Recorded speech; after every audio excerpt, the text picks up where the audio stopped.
তো এপ্রিলেই বাজেট ঘোষণা করা হয় কানাডায়, তবে এবছর নির্বাচন পেছানোয় সেটি দেয়া হবে অক্টোবরে। বাণিজ্য যুদ্ধের উত্তাপের মাঝে নতুন অর্থনৈতিক পরিবর্তন নিয়ে এরই মধ্যে শুরু হয়েছে জল্পনা। কেমন হতে পারে এবারের বাজেট?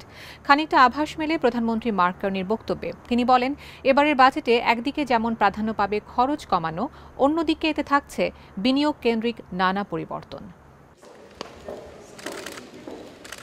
সাধারণত এপ্রিলে পেশ করা হয় কানাডার বাজেট, কিন্তু এবারের ফেডারেল নির্বাচন পিছিয়ে দিয়েছে প্রক্রিয়াটি।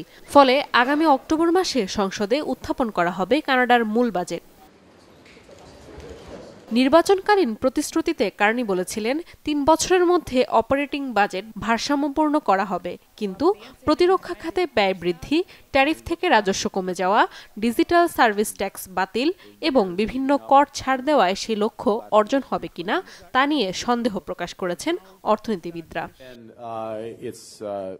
সম্প্রতি প্রধানমন্ত্রী মার্ক কার্নি জানান, এবারের ফেডারেল বাজেটে একদিকে প্রাধান্য পাবে ব্যয় সংকোচন, অন্যদিকে সেটি হবে বিনিয়োগমুখী।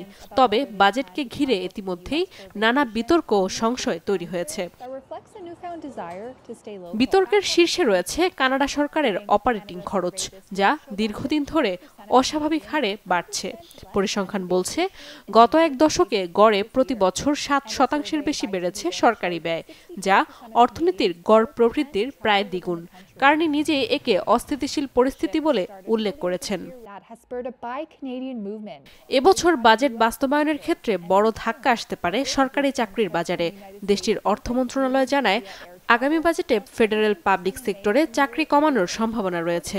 মন্ত্রণালয়টি বলছে, সাম্প্রতিক বছরগুলোতে সরকারি বেতনভুক্ত কর্মচারীর সংখ্যা অস্বাভাবিক হারে বেড়েছে। 2015 সালের শেষ থেকে সরকারি চাকরিতে নিয়োগ বেড়েছে 43%, যেখানে একই সময়ে প্রাইভেট সেক্টরে কর্মসংস্থান বৃদ্ধি ছিল মাত্র 16%। একই সময়ে সরকারের ব্যয় জিডিপির 13.2% থেকে বেড়ে দাঁড়িয়েছে 15.9%, যা 1990-এর দশকের মাঝামাঝির পর কানাডায় সর্বোচ্চ। তখনও দেশটি এক বড় আর্থিক সংকটে পড়েছিল, যা কাটাতে হয়েছিল কৃচ্ছ সাধনের মাধ্যমে। অর্থনীতিবিদদের মতে, এবারও তৈরি হয়েছে অনুরূপ পরিস্থিতি এবং ব্যয় সংকোচন ছাড়া উপায় নেই। অর্থমন্ত্রী ঘোষণা করেছেন 2026-27 অর্থবছরে প্রতিটি মন্ত্রণালয়কে প্রোগ্রাম ব্যয় থেকে অন্তত 7.5% কমাতে হবে। এর পরের বছরে 10% এবং তার পরের বছরে 15% কেটে ফেলার পরিকল্পনা নেওয়া হয়েছে। অন্যদিকে প্রতিরক্ষা খাতে বরাদ্দ দ্রুত বাড়ানোর ঘোষণা দিয়েছেন প্রধানমন্ত্রী কার্নি। দীর্ঘদিন যুক্তরাষ্ট্রের সমালোচনার মুখে থাকা প্রতিরক্ষা খাতকে শক্তিশালী করা এখন তার অন্যতম অগ্রাধিকার। পাশাপাশি দেশীয় বিনিয়োগে উৎসাহিত করা, অবকাঠামো উন্নয়ন এবং বাণিজ্য খাত সংস্কারে জোর দিচ্ছে সরকার। তবে অর্থনৈতিক বাস্তবতা কঠিন। ট্রাম্প প্রশাসনের ট্যারিফ নীতি এবং বিশ্ব বাণিজ্যে অনিশ্চয়তার কারণে কানাডার অর্থনীতি মন্দার মধ্যে পড়েছে।